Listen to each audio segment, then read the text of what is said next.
Member for Richmond South Centre. Thank you, Honourable Speaker.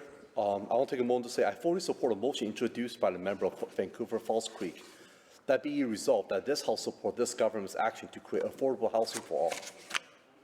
Regarding the population density, Richmond South Centre is one of the highest in constituency in BC due to proximity to public transportation, commercial centres, and community services.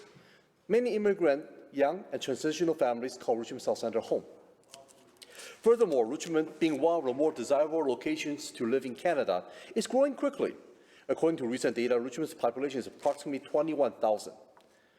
Also, the population growth rate is below the provincial average, which is 7.6%.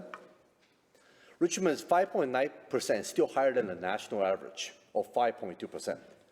However, after years of neglect, global trend, inflation, market speculation, volatile rental market, population growth, and unfortunately the pandemic, Richmond real estate prices are now beyond affordable for average British Columbians and continue to rise.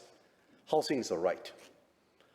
British Columbians deserve to be able to afford a place to raise our families and call it a home.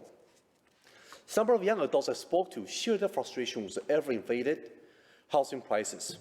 Even with parental financial support, many young professionals still find it hard to come out with a down payment, let alone figuring out how to pay for a mortgage if they get one.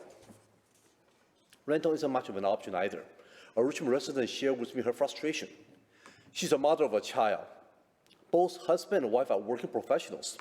However, they can afford a market rental failure unit and moved into a subsidized unit for the time being. Their neighbors in the complex do smoke and vape, and she was frustrated that her young child was consistently exposed to secondhand smoke. A typical solution was to move. However, the limited financial options, her family had to stay.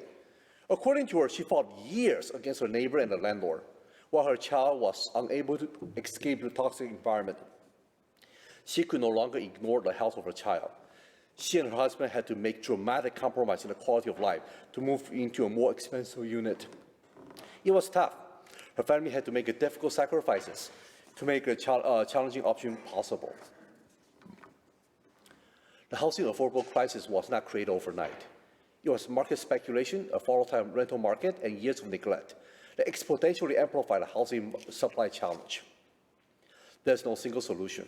The housing affordability crisis is a complex issue that requires a multi-prong approach to address the complexity and ever-evolving challenge of a housing affordability crisis. I'm proud of our government. Since 2017, we took many aggressive measures to combat housing affordability crisis.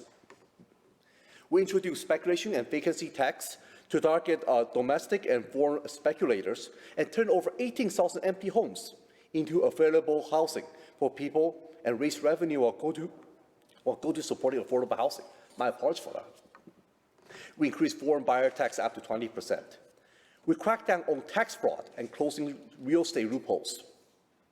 We launched a public inquiry on money laundering in BC and discovered each year billions of dollars are laundered through our real estate market and other sectors of the economy. For renters, our government banned rent eviction and improved tenancy security when facing demo evictions. We froze rent increase during the pandemic and capped future increases to inflation. We invested $1.1 billion over 10 years to improve existing subsidized rental and co-op housing throughout BC.